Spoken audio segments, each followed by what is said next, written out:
Hello అండి, నమస్తే. అందరూ బాగున్నారా? అందరూ బాగుండాలి, అందులో ఈ సుజాత కూడా ఉండాలని ప్రతిరోజు ప్రార్థిస్తూ ఉంటాను.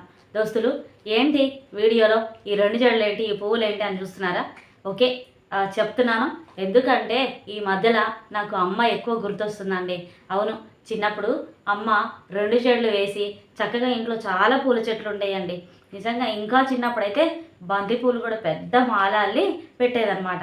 కొంచెం పెద్ద అయ్యాక ఇలా మల్లెపూల చెట్లు చాలా ఉండేవి. మల్లెపూలు కూడా ఇలా పెద్ద పెద్ద మాలలు అల్లి మేము స్కూల్ నుంచి ఇంటికి వచ్చేసరికి మొగ్గలు తెంపి మాలగా తయారు చేసి కవర్లో పెట్టి, అప్పుడు ఫ్రిడ్జ్లు ఏమీ లేకపోయేదండి.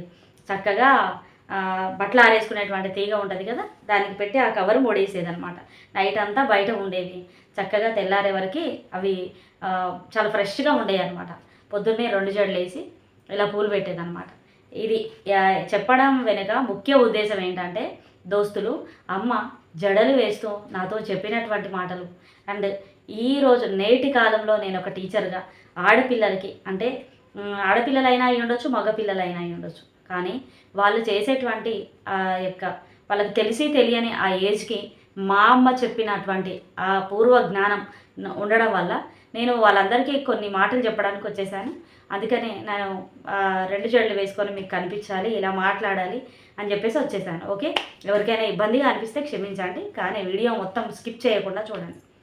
దోస్తులు, ఈరోజు తల్లిదండ్రులు ఎలా ఆలోచిస్తున్నారంటే, వాళ్ళు ఒక 9th 10th క్లాస్ అయిపోయిందంటే వాళ్ళని ఇంటి దగ్గర పెట్టుకొని తల్లిదండ్రులు పిల్లలు ఇంట్లో లేకుండా ఉండలేకపోతున్నారు. కానీ మీకు తెలుసా, పిల్లలు ఎక్కడికి వెళ్ళినా, ఇక్కడ ఉన్నా, లోకల్లో చదివినా లేకపోతే ఇంకెక్కడికి వెళ్ళినా చదువు మాత్రం అదే అండి. చదువుకు పెద్ద తేడా ఏముండదు. ఎక్కడైనా మన కాన్సన్ట్రేషనే ఇంపార్టెంట్. అర్థమవుతుందా మీకు? 9th 10th అయిపోతుందంటే తల్లిదండ్రులకి ఒక బెడద.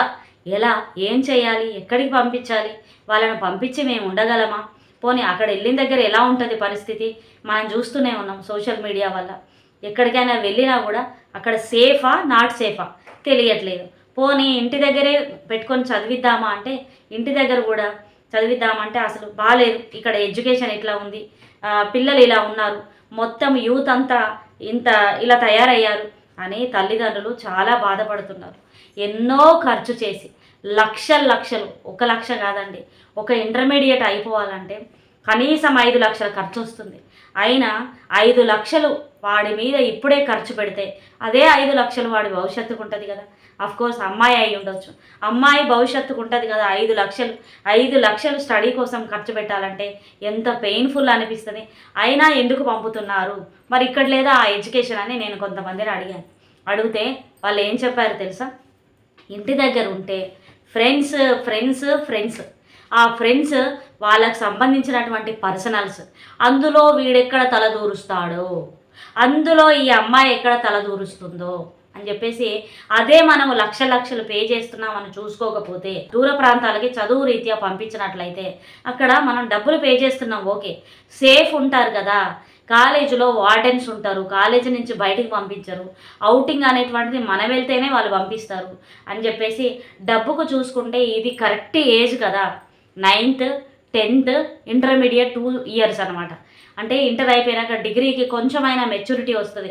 What is good, what is bad, what is what అనేది వాళ్ళకి తెలుస్తుంది అని తల్లిదండ్రులు మాట్లాడుతూ ఉంటే, పాపం చూడండి, కరెక్ట్ ఏజ్ కదా. ఈ ఏజ్లో మనం బయటికి వదిలేస్తే ఎలా తయారైపోతారు, ఈ ఏజ్ మొత్తం లైఫ్ మీద పడిపోతుంది కదా అని చెప్పేసి తల్లిదండ్రులు బాధతో మాట్లాడుతుంటే, అంటే అక్కడ బయటికి పంపించరు, కాలేజీలోనే ఉండాల్సి వస్తుంది. ఇంటి దగ్గర అయితే ఇప్పుడే వస్తానంటారు, కాలేజ్ అంటారు, ఎక్కడ తిరిగి వస్తున్నారో తెలియదు. ఇలా చాలా ఇబ్బందులు ఉన్నాయి.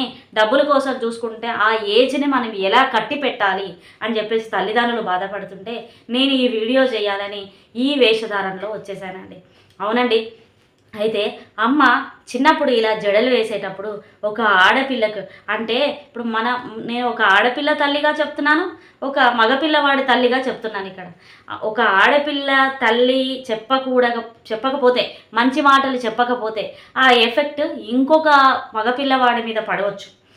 ఒక మగపిల్లవాడి తల్లి మంచి మాటలు చెప్పకపోతే ఆ ఎఫెక్ట్ ఇంకొక ఆడపిల్ల మీద పడిపోయి ఉండొచ్చు. అర్థమైందా? ఇక్కడ ఏం చెప్తున్నాను అంటే దోస్తులు, ఈరోజు అమ్మలందరూ చాలా బిజీ, ఖర్చులు ఎక్కువ, రాబడి తక్కువ, జాబ్స్ ఆ రోజులలో అమ్మలు జాబ్ చేయకపోయేవాళ్ళు, నాన్నలు జాబ్ చేసేవాళ్ళు, ఉన్నంతలో ఖర్చు చేసేవాళ్ళు, అట్టహాసాలకు వెళ్ళకపోయేవాళ్ళు. చూడండి, కొంతమంది ఇళ్లల్లో అయితే మేము చిన్నగా ఉన్నప్పుడు ఏమయ్యేదంటే వాళ్ళు కొంతమంది ఇళ్లల్లో చుట్టాలు వచ్చినప్పుడు మనం ఏదైనా నాన్ వెజ్ వండినాం అనుకోండి, ఓకే ఈ వారంలో ఎక్స్ట్రాగా చుట్టాలు వచ్చినప్పుడు వండేసాం, ఈ సండే మనం కట్ చేసేయాలి, మంత్లీ ట్వైసా త్రైసా పెట్టుకుంటారు వాళ్ళ బడ్జెట్కి తగ్గట్టుగా, అప్పులు చెయ్యరు. అలా వాళ్ళు ఇంకా అన్ని సండేస్ చుట్టాలు వచ్చినప్పుడు ఎన్నిసార్లు తెచ్చారో అన్ని సండేస్ వాళ్ళు కట్ చేసేసుకుంటారు అనమాట. ఎంత బడ్జెట్ ప్లాన్ కదా, అలా ఉండేదన్నమాట ఆ రోజులలో. అలా ఖర్చులన్నీ కూడా తక్కువగా ఉండేవి. కొంతమంది అయితే ఫెస్టివల్స్కి బట్టలు కొనుక్కోకపోయేవాళ్ళు, పిల్లల బర్త్డేస్కే బట్టలు కొనేవాళ్ళు అనమాట. ఆ బర్త్డేస్కు కొనే పండగలప్పుడు వేసుకునేవాళ్ళు. మరి ఈరోజు నేను మాట్లాడుతున్నానని కాదు, ఒక్కసారి ఆలోచించండి. బర్త్డే అయితే షాపింగ్, పండగలు అయితే షాపింగ్, మన చుట్టాల ఇళ్ళల్లో ఏదైనా ఫంక్షన్ అయితే షాపింగ్, ఎన్ని ఖర్చులు ఉంటున్నాయి కదా. ఇంకొకటి, అమ్మ హోమ్ మేకర్ అయినా అయి ఉండొచ్చు, అమ్మ జాబర్ అయినా అయి ఉండొచ్చు, కానీ ఖర్చులు మాత్రం చాలా ఉంటున్నాయి అన్నమాట. ఇంకొకటి, అమ్మకు టైం ఉండట్లేదు. కానీ మీకు తెలుసా, చిన్నప్పుడు అందరికంటే ఆది గురువు ఎవరంటే, ఎవరికైనా ఆడపిల్లకైనా మగపిల్లవాడికైనా ఆది గురువు ఎవరంటే అమ్మ. మొట్టమొదటి గురువు ఎవరంటే అమ్మ. మీకు తెలుసా, అమ్మనే 100 మంది ఉపాధ్యాయులతోటి సమానం అన్నమాట. అర్థమైందా? ఒక ఉపాధ్యాయుని ఒక అమ్మతోని సమానం. ఉపాధ్యాయుడి దగ్గరికి రాకముందే పిల్లలకి తల్లిదండ్రులే పెద్ద ఆది గురువులు, మొట్టమొదటి గురువులు అని చెప్తున్నాను కదా. ఇలా అమ్మ జడ వేసేటప్పుడు ఏం చెప్పేది తెలుసా, అమ్మ స్కూల్కి వెళ్తున్నావు కదా, ఎందుకు వెళ్తున్నావు? చదువుకోవడానికి వెళ్తున్నావు.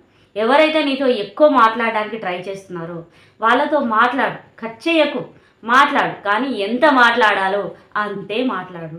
ఎక్కువగా మాట్లాడడం ద్వారా ఇంకేమేమో ఆలోచనలు వస్తాయి కదా, ఇంకా ఎవరెవరో ఏదో ఒకటి తయారు చేసి పెడతారు. అందుకని అమ్మ ఎప్పుడైనా లిమిట్స్లో ఉండాలి. అది ఏ మాట అయినా, తిండైనా, ఏదైనా చెప్పడమైనా, ఏది కూడా శృతి మించకూడదు అని చెప్పాలన్నమాట. అవునండి, చదువు ఎక్కడైనా ఉంటుంది. మరి ఉపాధ్యాయులు కూడా చదువు కరెక్ట్గా ఇవ్వట్లేరా అంటే ఇస్తున్నారు. ఫస్ట్ వీళ్ళు తీసుకోవాలి కదా. ఇప్పుడు ఎవరైనా అండి, వినేవాళ్ళు ఉంటే చెప్పే వాళ్ళకు ఎంత ఆనందమో తెలుసా. ఎప్పుడు కూడా అంటే ఇప్పుడు ఈ విషయం కరెక్ట్గా పిలిచి ఏం మాట్లాడుతున్నావు, ఏం ఆలోచిస్తున్నావు, నువ్వు ఆ అబ్బాయితో మాట్లాడాల్సినటువంటి అవసరం ఏంటి, ఏ అబ్బాయి ఇట్రారా, నీకు ఆ అమ్మాయితో మాట్లాడాల్సినటువంటి అవసరం ఏంటి అని అన్నామనుకో, ప్రతిదీ పెడార్థాలు తీస్తారు అని అనుకుంటారేమో, వాళ్ళ మనసు నొచ్చుకుంటుందేమో అనిపిస్తుంది. కానీ అండి, ఆ ఏజ్ నుంచి మనం ఈ ఏజ్కి వచ్చినటువంటి వాళ్ళమే కదా, ఏం జరుగుతుంది అని పసిగట్టలేనటువంటి పసి మనసులు కావు కదా మనవి కదా. కానీ అలా పిలిచి, తల్లిదండ్రులను పిలిచి ఇలా అని చెప్తే ఎలా తీసుకుంటారో అని కాలేజీలలో, స్కూళ్ళల్లో చేయలేకపోతున్నారు ఉపాధ్యాయులు ఆ పనులు కదా. అందుకని ప్రతిరోజు ఏం చెప్పాలంటే, వీలైతే పరువు ప్రతిష్టలు తేవాలి, పుట్టింటికి కానీ మీ పెళ్ళయ్యాక మెట్టినింటికి కానీ. నీ జీవితంలో నీకు ఒక గర్వం ఉండాలి, నేను గుడ్ అని, ప్రతిదీ మంచిగా ఆలోచించాలి అని చెప్పేసి చెప్పాలన్నమాట. ఇంకొకటి, ఎప్పుడు కూడా ఒక చిన్న మిస్టేక్ వల్ల, ఒక చిన్న మిస్అండర్స్టాండింగ్ వల్ల, ఒక చిన్న శృతి మించడం ద్వారా ఆశలు అనేటివి ఎవరికైనా ఉంటాయండి. ఒక వయసు అనేటువంటిది వచ్చాక కొన్ని ఆలోచనలు వస్తూ ఉంటాయి పిల్లలకి, అది సాధారణం. అందరూ ఆ ఏజ్ నుంచి వచ్చినటువంటి వాళ్ళే. కానీ వాడికి ఆ ఆలోచన వస్తుంది, ఆ పాపకి ఆ ఆలోచన వస్తుందంటే వెంటనే ఎవరు గుర్తుకు రావాలి తెలుసా? అమ్మ చెప్పేటువంటి మాట. అమ్మ ఈ జడలేసేటప్పుడు చిన్నప్పుడు, ఆఫ్కోర్స్ నాకు 7th క్లాస్లో పెళ్ళయిందని నా వీడియోలు ఫాలో అయ్యే ప్రతి ఒక్కరికి తెలుస్తుంది కదా. కానీ చిన్ననాటి నుంచే ఎప్పుడైనా గుర్తుపెట్టుకోండి, మొక్కై వంగనిది మానై వ్రంగదు. మొక్కగా ఉన్నప్పుడే దాన్ని స్ట్రైట్గా పెంచడానికి ట్రై చేయాలన్నమాట. అప్పుడే నాన్నగారికి ఇష్టం ఉండదు, ఎవరితోనూ మాట్లాడొద్దు, తల వంచుకొని వెళ్ళాలి. చక్కగా నువ్వు వెళ్ళాల్సిన, ఎప్పుడైతే మనము మన పని మీద మనం ఎందుకు వచ్చామో ఏంటి అనేటువంటిది ఉంటే, నీవు ఎప్పుడూ స్టడీ మీద కాన్సన్ట్రేట్ చేసావనుకో, నీకే ఆలోచన రాదు, నీతోని ఎవరికి మాట్లాడాలని కూడా నీకు అనిపించదు. ఎందుకంటే తన లోకంలో తను చాలా బిజీ అనేటువంటిది క్రియేట్ చేసుకోవాలి. ఎప్పుడు చదువు మీద కాన్సన్ట్రేట్ చేయి. ఒక క్లాస్ తర్వాత ఇంకొక క్లాస్ రన్ అవుతూ ఉంటుంది కదా, వాళ్ళు చెప్పేదాని మీదనే దృష్టి పెట్టు అని చెప్పేదండి. మీరు కూడా అలానే చెప్పాలి. ఎప్పుడు కూడా ఇంకొకటి ఒక అమ్మాయి లేకపోతే ఒక అబ్బాయి ఉన్నారనుకోండి, వాళ్ళు ఎక్కువ మాట్లాడడానికి ఇంట్రెస్ట్ చూపిస్తున్నారు. ఆ వయసుకు చాలా హ్యాపీగా అనిపిస్తుందండి. ఎవరికి తెలియదు, ప్రతి ఒక్కరి మనసుకు ఇది తెలుసు. కానీ పచ్చిగా ఇలా బయటికి మాట్లాడితే అర్థం చేసుకునే వాళ్ళు అర్థం చేసుకుంటారు. కానీ చూడండి, ఎంత మాట్లాడాలనిపించినా అక్కడ అమ్మో ఈ పరిచయం ఎక్కడి దాకా వెళ్తుందో, మాట్లాడాల్సినటువంటి అవసరం లేదు అని అనుకోవాలి అని పిల్లలకి చెప్పాలి. అవును. ఇంకొకటి, వాడు ఆ పాప కానీ ఆ బాబు కానీ ఆ ఆలోచన చేయడం వల్ల స్టడీ మీద కాన్సన్ట్రేషన్ తగ్గిపోతుంది. తెలుసా మీకు? వాళ్ళకు మనం ఏమి ఇచ్చినా ఇవ్వకపోయినా అండి, పండక్కి, బర్త్డేకి, ఫంక్షన్కి మీరు షాపింగ్లు చేపియకపోయినా అండి, వాడికి మంచి స్టడీ మీద ఇంట్రెస్ట్ వచ్చేలాగా ప్రతిరోజు మాట్లాడండి. కొంతమంది పిల్లలు ఉన్నారండి, అసలు వాళ్ళని చూస్తే ఎంత హ్యాపీగా అనిపిస్తుంది తెలుసా? అబ్బా, వీడి కదా నా కడుపులో పుట్టాలి, ఈ పాప కదా నా కడుపులో పుట్టాలి అనిపిస్తుంది. ఆ మంచి ఆలోచన ఉన్నటువంటి పిల్లల్ని కూడా ఉంటారు కదా దుబ్బరగాళ్ళు, వాళ్ళు మార్చడానికి ట్రై చేస్తారనమాట. వాళ్ళని మనం ఏమనగలుగుతాం చెప్పండి? అనేటువంటి రైట్ ఉంది. ఎంతసేపటికే ఇంత మాట్లాడుతున్నామంటే అంటాము. కానీ ఆ తర్వాత ఇక్కడ 9th 10th వాళ్ళని సరి అయిన దారిలో పెడితే, అరే కాలేజీకి వెళ్ళినాక ఇంట్లో అమ్మ చెప్పేటువంటి మాట వాళ్ళ గుర్తుకు రావాలి. స్కూల్లో సరి అయినటువంటి ఏజ్ ఎక్కడి నుంచి పాస్ అవుతారంటే వాళ్ళకి హార్మోన్స్ చేంజింగ్ ఎప్పటి నుంచి వస్తుందంటే 7th 8th 9th 10th నుంచి అట్లా వచ్చేస్తుంది అనమాట. అది ఇక్కడ గురువులు చెప్పేటువంటి మాట ఇంటర్మీడియట్కి వెళ్ళాక అక్కడ కాలేజీలో గుర్తుకు రావాలి. అవును, ఎంతసేపటికి అరే రే ఎంత కష్టపడుతున్నారు మా పేరెంట్స్, మా టీచర్స్ మాకు ఎన్ని మాటలు చెప్పారు, అవన్నీ వృధా పోకూడదు, నాకు ఇక్కడ చాలా ఆనందంగా ఉంది అని అన్నప్పుడు అమ్మా నాన్న గుర్తుకు రావాలి, గురువులు గుర్తుకు రావాలి. అంటే ఈ గురువులకి కూడా నేను ఇక్కడ ఒకటి చెప్పదలిచాను. ఏంటంటే ఎస్, మనము మంచిగా ఆలోచించాలి. మనం ఏం వాళ్ళని హర్ట్ చేయొద్దు, తిట్టాల్సినటువంటి అవసరం లేదు. కానీ మీరు ఆలోచించేది చాలా పెద్ద తప్పు అని చెప్పి తీరాల్సిందే. భగవంతుడున్నాడు, మనము వారి భవిష్యత్తు కోసం చెప్తున్నామనేటువంటి ఆలోచన వాడికి ఇవ్వాలా రాకపోవచ్చు అన్నట్టు చూడొచ్చు, తప్పే లేదు. రేపు వాడు బాగుంటే అదే 10,000 మనకి. అర్థమైందా? ఓకే, వీడియో చాలా లెంతీగా అవుతుంది, మనోళ్ళకు ఓపిక ఉండదు.